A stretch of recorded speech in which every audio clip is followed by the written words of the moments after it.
Thank you, Mr. Chairman. I welcome the opportunity to be here this afternoon to discuss implementation of our new Mission Act Community Care Program. That program is intended to take the place of many disparate community care programs that the Department of Veterans Affairs uses today and create a streamlined process for veteran patients to be referred to community providers.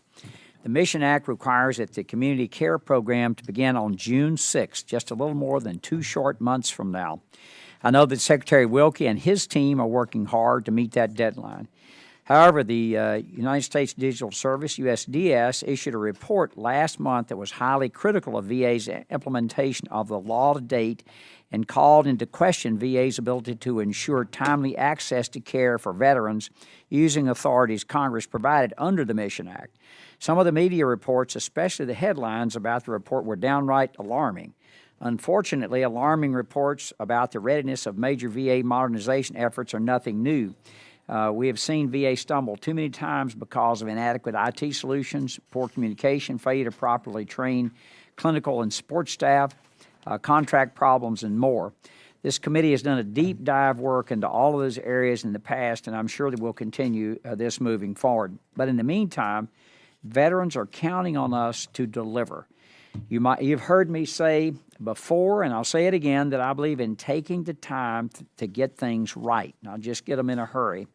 I said it in December when I chaired the first oversight hearing regarding Mission Act implementation. I will say it again now.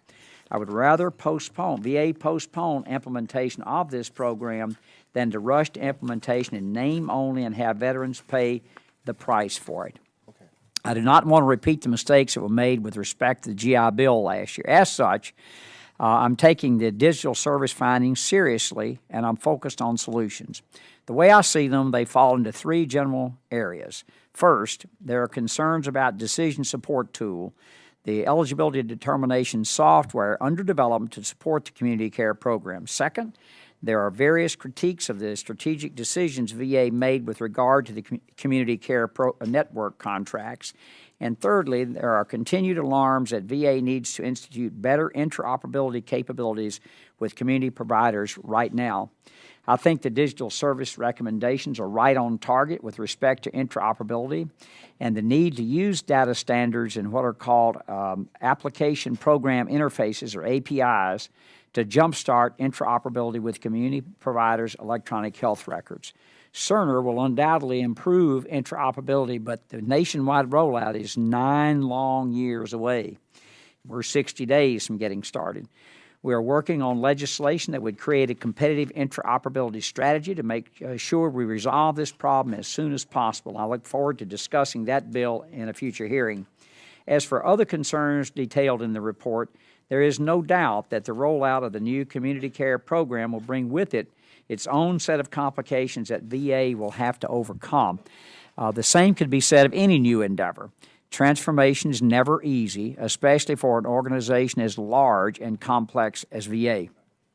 I want to hear today how VA is preparing clinical and support staff on the front lines for the rollout of this new program, how they're training them on the new processes, procedures, and systems that they will need to work with, and how VA will mitigate any setbacks that may occur to prevent disruptions to veteran care. As to DST, my understanding is this new system is meant to create an automated system to replace a manual process that's been used for a number of years. If done well, the DST would make processing veterans' eligibility more efficient, but its failure or delay means continuation of the status quo, not the falling off of some sort of cliff. The digital service report raised the possibility of a worst-case scenario that the VA's daily appointment capacity nationwide could be reduced by 75,000 if DST usability issues are as severe as the report suggests. I want to be sure that we leave here this hearing today absolutely clear on what would have to happen for the worst-case scenario to come to pass.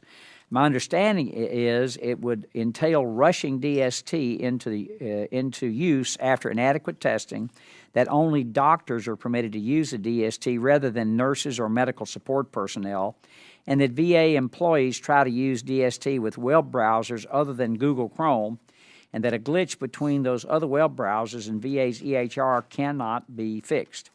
I want you all to know this is not an infomercial for Google, but it sounds like it'd be a good idea for everybody at the VA to download Chrome. Now that we have this report out in the open and we're discussing these issues, my sincere hope is that we can help VA work through them rather than arguing about them later about what happened. With that, Mr. Chairman, I yield back.